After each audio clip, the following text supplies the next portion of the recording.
How's it going, you guys? So, I got to see the new shoes coming out from Hoka in 2019. Not all of them, but a good amount, at a sort of show and tell event. So I didn't get to try any of them on, but I'm gonna tell you about what I learned. So the first two I kinda touched on in my Hoka Racing Flat video, but these guys will be coming in spring of 2019, and that is the Rehi and the Mach 2. I have previously referred to the Rehi as the mystery flat, but it has a name and is official now. It's one of Hoka's thinnest shoes and would be a great 10K and below racing flat. It has a Kevlar matrix upper that has a stretchy fabric down the middle, which helps prevent creasing and stiffness. It still has a rocker and bucket seat design in the heel, but this will be a very fast shoe. So for the Mach 2, the upper from last year that I wasn't a huge fan of is replaced with a fly mesh upper, and the midsole is completely redone. Last year's model essentially had two different foams glued together. The upcoming model is able to have a soft heel and firm forefoot without that. It also has a more rubberized arm mat midsole that will supposedly help with a smoother ride. Similar to last year's Mach, this shoe doesn't have an outsole, just exposed foam in a textured pattern. So now let's talk about some of the shoes that'll be coming out later in 2019, more around summer and fall. The first one is a brand new model called the Rincon.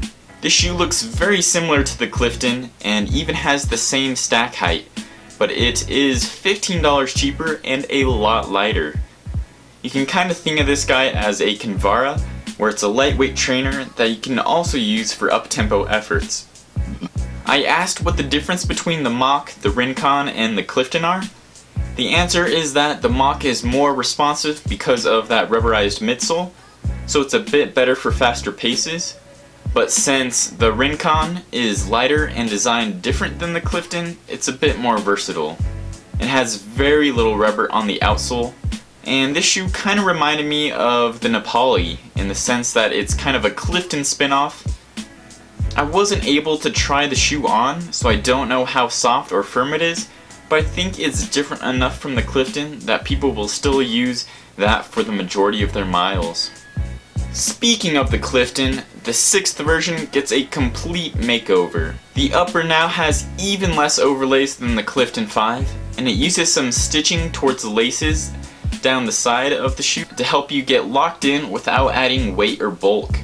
The midsole has been redone as well.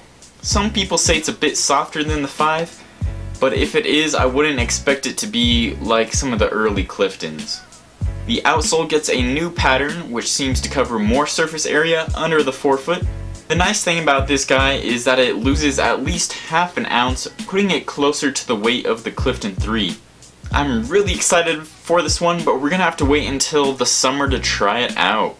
The next shoe is an update of a popular trail shoe, and that is the Evo Mafate 2. It's gotten a lot of praise, but one thing that me and a lot of other people had an issue with was the stiff and crinkly upper. I thought it creased weird over the top of my toes, and to fix this, Hoka added a strip of stretchy material down the center, just like they did with the Rehi. This should prevent those creases and be more comfortable while still being very durable. Besides that, the shoe is virtually unchanged. So those are some of the new Hoka shoes I saw coming out for 2019. I'm really excited and think it's going to be a good year.